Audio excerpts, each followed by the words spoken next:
Welcome! I'm Mike, Penguin Truth, and this is Otaku Evolution. Not to be confused with Otaku Creationism, a show run by evangelical anime fans from the Church of Haruhi. Gundam is the biggest name in mecha anime, there's no denying it. But it doesn't exactly hold a monopoly.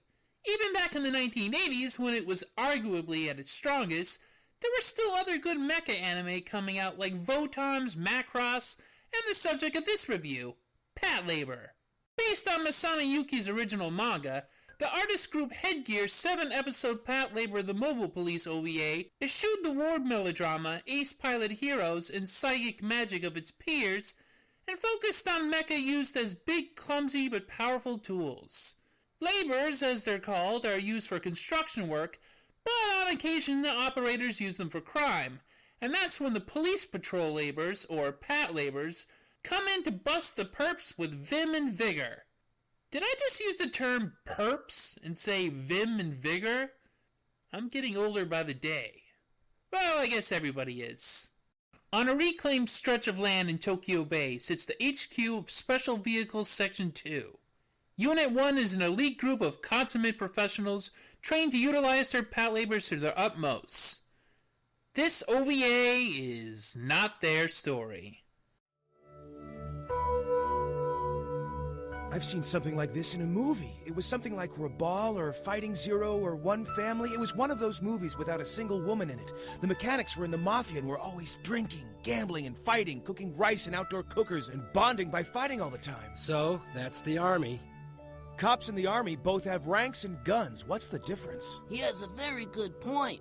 It certainly doesn't seem like Tokyo out here. Feels like a good time to run away. You can run if you want. But if you do, I am definitely gonna shoot you for desertion. Now that's the army. This is the story of Unit 2. The misfits, the troublemakers, the losers. Mecha otaku Noa Izumi, who gives her Patlabor the name Alphonse. Asuma Shinohara, headstrong heir to Shinohara Heavy Industries. Trigger-happy Isao Ota. Henpecked salaryman Mikiyasu Shinshi. Gentle giant Hiromi Yamazaki, and foreign expert, Kanuka Clancy. Too good for this team.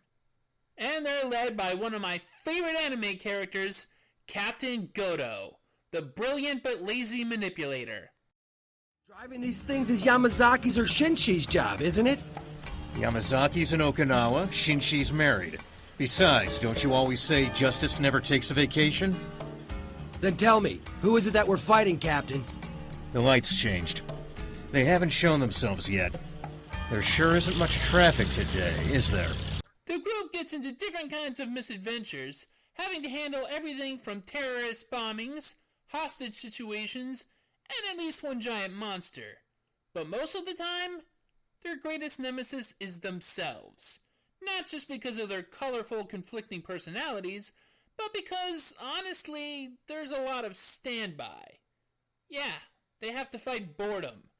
They spend a lot of time just hanging out, trying to kill time in between calls. Noah, get me some noodles with fried octopus. Why are you telling me that? I'll go, Noah, if you lend me your scooter. Huh? If you love that scooter of yours, Noah, you better go. Could you get me some socks, too? One of those value packs for $3? Okay. Let's have the requests. 5 rice balls and some okakama mayo and extra bitter sea chicken. Get me some oolong tea, the convenience store 3 brand. curry muffins, the kind with soy pickles in them, and get me some of those sticky buns with the bean I can't paste. take this down if you're all talking at once. This is where a lot of the humor from this OVA comes from. Oh yeah, I didn't mention before, but Patlabor, it's a comedy. Well, sort of. Later episodes, specifically the 2 I'll delve into, can get pretty moody and dark, but in general there's a light, humorous tone to the series.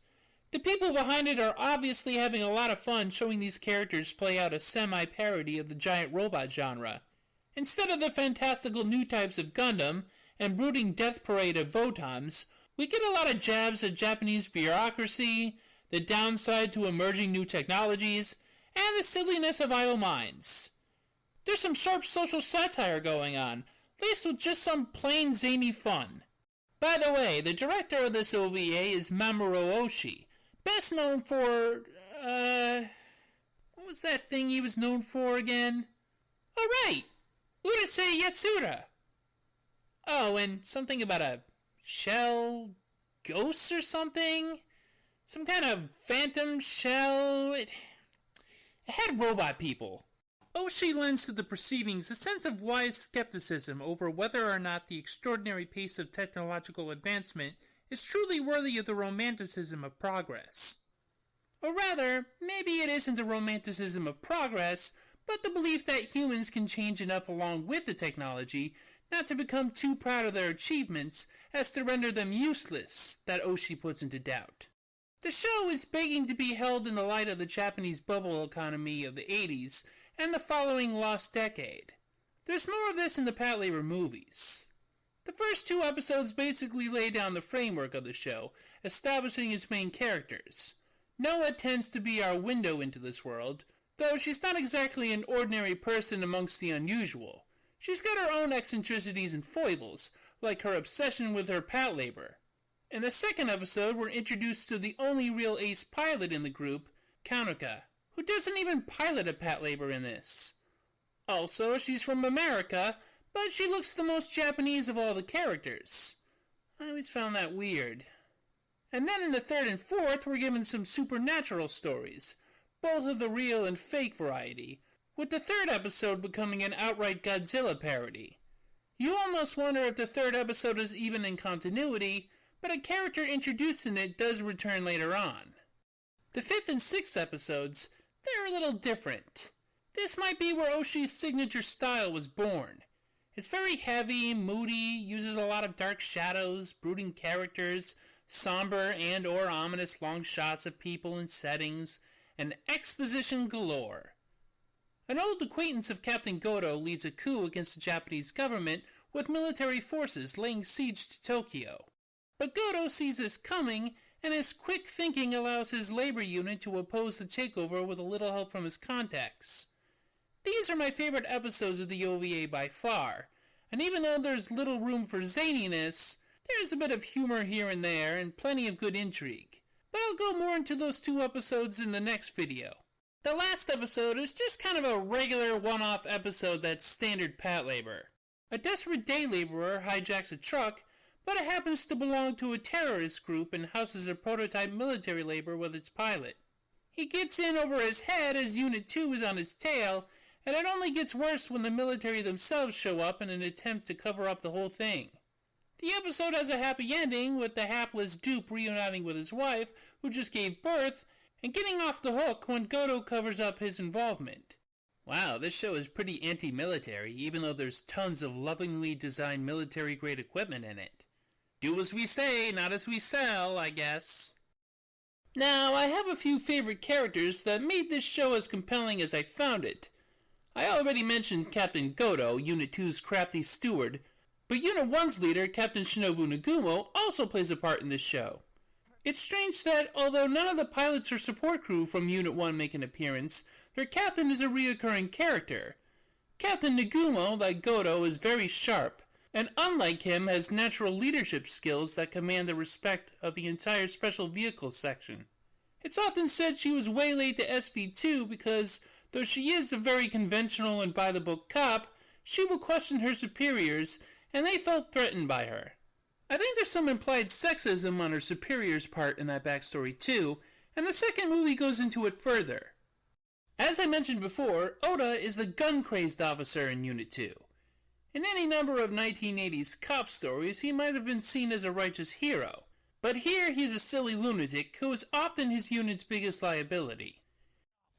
We can't meet such unreasonable demands! We'll blow him away! I mean it! We'll shoot! Here, you bastard!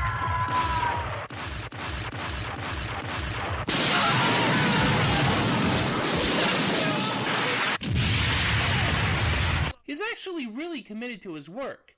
Maybe too committed, with no real personal life. His obsession with firearms and impatience for insolence make him dangerous, and the only one who can rein him in is Kanuka. Kanuka Clancy. I mentioned her twice already, but I can't get her out of my mind. Honey, even in frumpy casual wear, your radiance shimmers. I'd unclasp those sweatpants and... what is it that people do with their pants off again? Oh, that's right. Laundry. I'd bleach her whites any day. Ooh, yeah. Again, I am single. Next time, we'll examine my favorite episodes of this OVA. Until then, see ya!